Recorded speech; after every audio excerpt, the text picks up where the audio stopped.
Okay, this is your reteach of the Chapter 10 quiz. Quiz will be the retake will be exactly like the quiz you already took. So let's concentrate on relearning this, and let's try to identify our mistakes. Okay, so the whole quiz is just on the Pythagorean theorem. So theorem, remember, is just a fancy name for a rule, and Pythagoras is the person who came up with this. And this is what Pythagoras said. He said, for any right triangle, it's got to be a right triangle. This only works for right triangles. Now, he named some parts of the right triangle. The parts of the right triangle, the two sides that make up the 90-degree angle. You see the little square right there? The two sides that make up the right angle are called the legs, right? And then the third side, the side that is opposite the right angle, is called the hypotenuse. Now remember, this triangle can be turned around and twisted, but just remember, if you draw a little dotted line from the right angle to the opposite side, that is the hypotenuse. The other two are called the legs. Okay? All right, so here are basically all the ways that you can twist and turn this thing. But on each case, the side that is opposite is the hypotenuse, the other two sides are the leg. The side that is opposite the right angle is called the hypotenuse. The other two are called the leg. The side that is opposite the right angle is called the hypotenuse. The other two are called the legs. Okay? So what does the Pythagorean theorem says? Or what does it say? The Pythagorean theorem says that the side that is opposite the right angle, called the hypotenuse, Pythagoras called it C, and he called the two legs A and B. And it doesn't matter which one is A and which one's B, but both A and B have to be the legs. Okay? C is the hypotenuse. And here's what he said. He said that if you square A and you square B and then add them together, that will equal the hypotenuse, in other words, C squared. That is the Pythagorean theorem. All right, so how does it look? This will only come in two flavors. You will either be solving for a leg, A or B, or you'll be solving for a hypotenuse. So take a look at this triangle. Do we have the hypotenuse? Yes, the side opposite of the right angle is 11. So that means we're missing A or B. There is the Pythagorean theorem, so we plug in our values. I always identify the hypotenuse first. So the hypotenuse is 11, that is your C, and then the other two values are your A and B. Notice I chose A to be the missing side. I would still get the same answer if I let B be the missing side.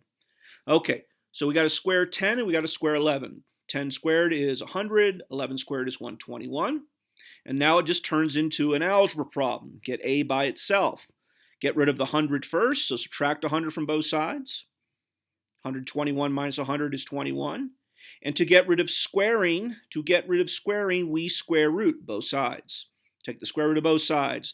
The square root of A squared is A, and the square root of 21 with the help of a calculator is about 4.6. The quiz will ask you to round to the nearest tenth. Okay, so there is an example of solving for a leg. So when you solve for a leg, you will always be doing subtracting and then taking the square root. Okay? How about if we're solving for the hypotenuse? Notice the side that I'm missing is the side that is opposite the right angle.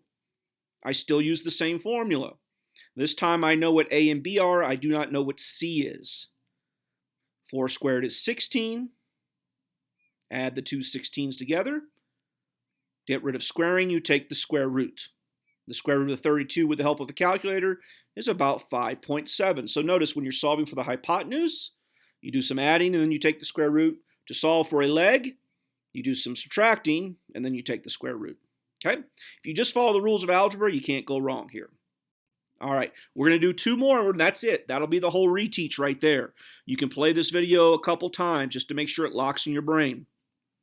So what are we missing here? A leg or a hypotenuse? That's right, we're missing a leg. Okay, the side that is opposite the right angle is the hypotenuse. So I know the hypotenuse is 8.2. That's C. So I'm missing A or B. It doesn't matter which one you put it in for A or B. Okay, square 5.3 and square 8.2. Really ugly numbers, but with a calculator, this is not a big deal. Notice to solve for A now, I need to subtract 28.09 from both sides. Once again, with a calculator, no big deal. And the last step is always to take the square root of both sides. Okay, there you go. That's probably as complicated as it gets, and notice with a calculator it's not that big of a deal. One last one, solving for the hypotenuse. Notice I'm missing the side that is opposite the hypotenuse. Okay, so I know what A and B are. I don't know what C is. I square A and B. I add those together. And then I take the square root of both sides. Okay? There you go. There are two examples. Two solving for the hypotenuse and two solving for the legs. That's the only way that this can occur. That's the only way. And that's what the quiz is going to be on. So what are the procedures for the retake? Well, you got to watch this video. I would recommend watching it again until you're 100% confident you know what you're doing. Okay? I've attached a worksheet to the bottom of the Google Forms. Do that worksheet. There are 20 problems. Do them all. If you have to do them multiple times, do them until you get them right. Okay? Do the worksheet until you're getting, like you're only missing one or two. Okay? And the reason why you're missing one or two, you understand why you're missing, and it was a silly mistake. Okay? Once you're at that point where you're confident that you're getting these right, email me and I will send you a link to the retake. Okay? That's how it's going to roll. If you need any additional help, go ahead and email me for additional help. Okay? All right.